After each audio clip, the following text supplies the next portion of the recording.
Stop it! Stop it! Stop it! Stop it! Stop it! Hello everyone, welcome to Top Video Gems. I'm Jay, and today we're continuing my Halloween series review, where I'm going to review, of course, every entry in this long-running Halloween series, all the way from Halloween, and jumping all the way up until this year's 13th entry in the Halloween series, Halloween Ends. Let's jump right into it.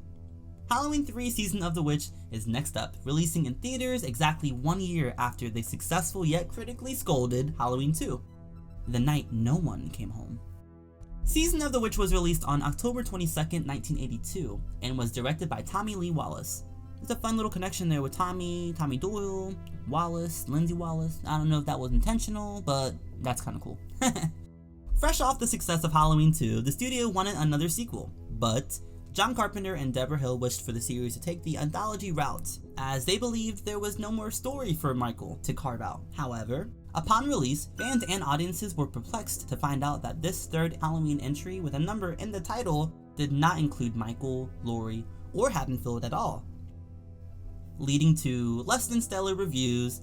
However, the film still managed to gross a little over $14 million at the box office on a $2.5 million budget. So while the film was profitable, the series was beginning to see a decline with audiences. On Halloween night, a doctor must uncover the diabolical plot involving the toy creator Silver Shamrock, a corporation that produces children's masks. I just want to preface with this little anecdote. When I first watched on AMC Fear Fest, I always would think that I stumbled upon this hidden chapter in the Michael Myers mythology. But alas, it's an anthology entry telling a completely new story taking place on Halloween. After the first time seeing it and watching it for what it is, and not for what it marketed itself as, I found enjoyment in this movie. However, over time, I began to enjoy this entry for what it was: Terminator meets Invasion of the Body Snatchers.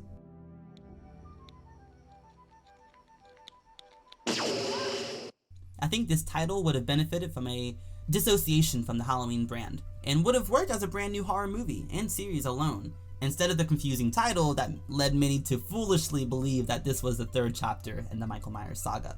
The series went from simple slasher to sorcery and androids, so naturally it was a hard sell for its time. I find this not as rewatchable as time goes on, unfortunately. The acting is a bit middling for me, as well as the characters themselves. Specifically, the lead didn't pull my attention the way Loomis did in the past entries, leaving a giant hole in the story, and in the end, I just wasn't as invested in what was happening to these people and what was on screen.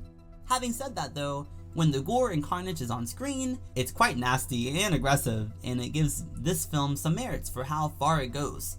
Snakes, bugs, Irish enchantments. It's so outlandishly ridiculous it works, in a campy way.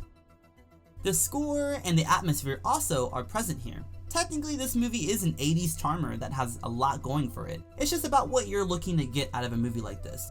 I found this chapter to be entertaining, but not exactly scary the way you would want a Halloween film to be. So, I give this film a 3 out of 5 for doing something completely new and subverting expectations with its wacky premise and, of course, the iconic mask from the witch, the jack-o'-lantern, the skulls. The Silver Shamrock commercial is forever engraved in my mind. Next, I'll be reviewing the sequel that brought the boogeyman back to the big screen, Halloween: The Return of Michael Myers. If you enjoyed this video, please drop a like, subscribe, and hit that beautiful bell to know when the next videos are dropping. Thanks again for dropping by. This is Top Video Gems, I'm Jay, and happy Halloween, everyone.